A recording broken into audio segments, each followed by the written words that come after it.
তুবু ইলাল্লাহি তাওবাতান নাসুহা।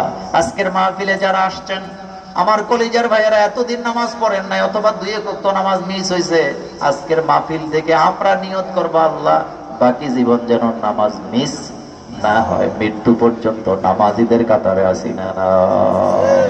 ইনশাআল্লাহ। মা সালাকাকুম ফি সাকর,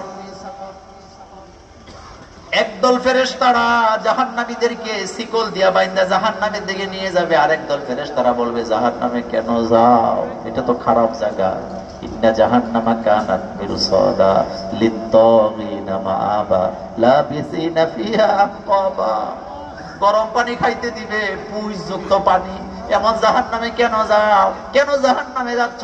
প্রথম কথাটাই তারা চিৎকার দিয়ে বলবে লাম নাকু মিনাল মুসাল্লিন, আমরা নামাজ পড়তাম না, এই জন্যই জাহান্নামে যাওয়া লাগে। তার মানে বোঝা গেল নামাজ না পড়লে জাহান্নামে যেতে হবে। এটা কার কথা?